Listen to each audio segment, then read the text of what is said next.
Welcome to the WrestleTalk News. I'm Pete Quinnell, and I'm back after having 4 days off over the weekend. So, did I miss much? Jade Cargill dropped the TBS Championship. Toni Storm is the new AEW Women's World Champ. Takeshita turned on the Elite. Asuka defeated Bianca Belair, and Jimmy Uso turned on Roman Reigns. And there was NXT Battleground. So not much then.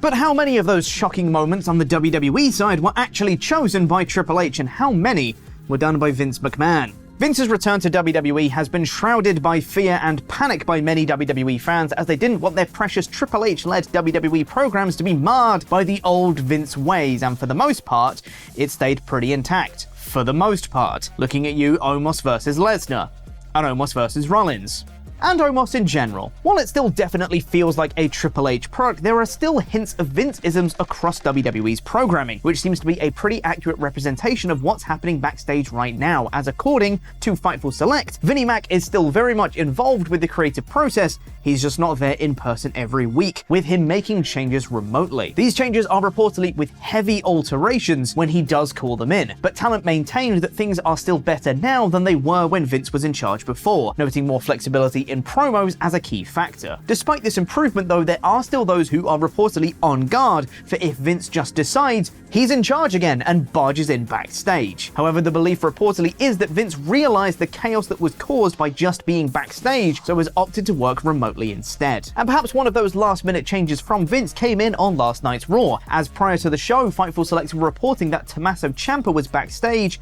at the show, indicating that he may be ready for a return to our screens before long. Of course, he wasn't on the show though, which could have been for any number of reasons. Still though, seems it may not be long before we get some Tommy C on our screens. And perhaps one Vince-ism that's struggling to be gotten rid of is piped-in crowd reactions, which we've seen Vince use for the likes of Roman Reigns, Baron Corbin, Roman Reigns, Big Cass, Roman Reigns, and Roman Reigns, lest we forget the Big Dog era. Piped-in crowd noise has crept its way back into WWE programming after seemingly being gotten rid of for a while. And while crowd sweetening isn't necessarily the worst thing, amplifying the noise for a reaction that's already there, piping in reactions that are opposite of what the crowd are actually doing is pretty not great, isn't it? Well, this is exactly what happened to LA Knight on last Friday's episode of SmackDown that had been pre-taped. Despite getting big babyface reactions as of late, boos seemingly ran out across the arena when Knight entered last Friday, a decision which had fans quite annoyed on social media, considering we've been down this road before. Some fans called the move disgusting, horrendous, ridiculous, and implored WWE to take advantage of his genuine reactions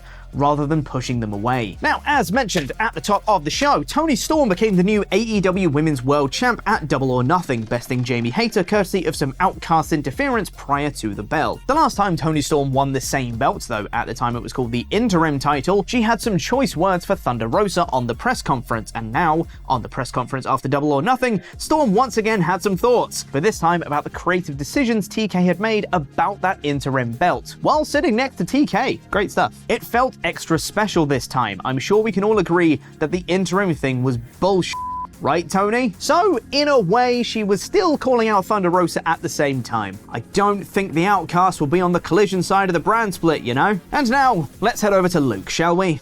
But now it's time to hear about another potential Match of the Year candidate from our special correspondent, ringmaster and open water swimmer, Mark Markison. Mark, you.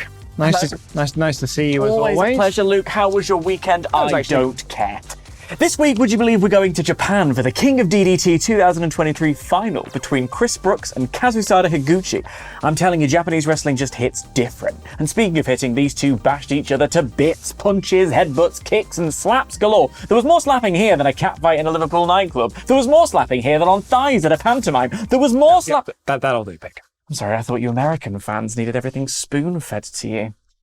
This was like a coming-of-age party for Chris Brooks. He's always been one to watch, but this match has shot him to the moon. Higuchi was in full final boss mode, taking every ounce of punishment, but keeping a strict poker face. At one point, as the action spilled to the outside, Brooks cracked Higuchi over the head with a metal door, only for Higuchi to sell it like he'd been hit by a flump. I won't lie to you, I was a little bit scared. I had to pause it and have a cry.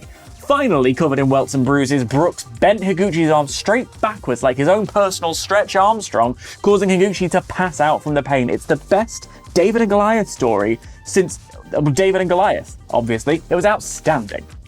Oh, so, I mean, was that better than the last match that you reviewed for us? Oh, absolutely, without a shadow of a doubt. Right, and that one was 6 stars, that one, wasn't it? So, what are we scoring this one? Well, that would mean 7 stars.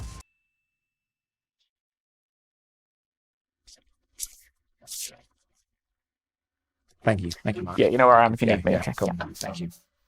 Let's just take this. Yeah, take your chair, yeah. Okay. Yeah. Love to the family. Yeah, was Raw all right? Yeah, yeah. Okay. Thank you. 7.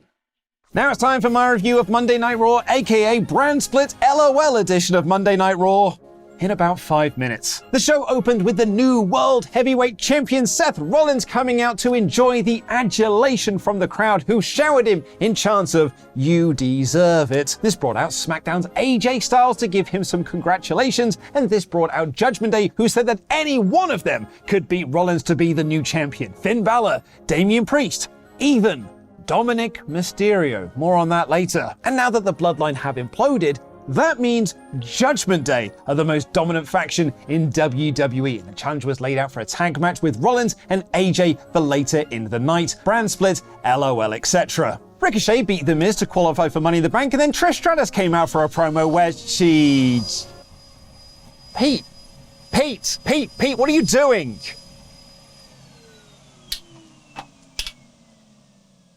I'm just trying to add some heel heat to the segment, because it's not getting over with a live crowd. Yes, this was another one of those vacuum-piped-in noise segments where loud boos rained out while the crowd went...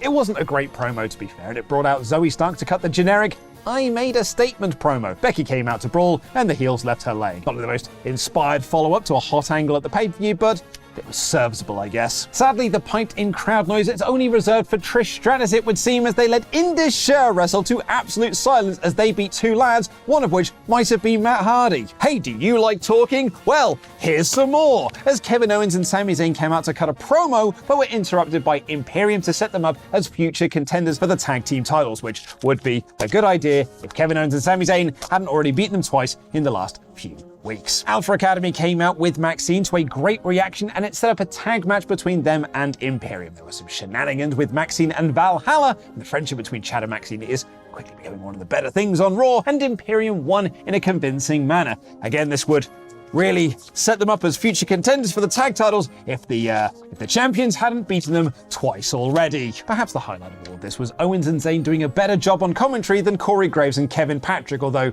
Corey did name drop MST3K, and I understood that reference. And then we got new women's tag team champions. Could it be Damage Control? Could it be Chelsea Green and Sonya Deville? Could it be Raquel Rodriguez and Shotzi? I mean Aaliyah. I mean Liv Morgan. I mean Shotzi. Or could it be Ronda Rousey and yeah, it was Ronda and Shayna. Yeah, Ronda and Shayna won. It was quite a fun match, all told, and Ronda tapped out Shotzi to get the win. Putting the belts on 2 big names like Ronda and Shayna is a good idea in principle, but if Ronda's not around all the time, it could make the belts feel like an afterthought.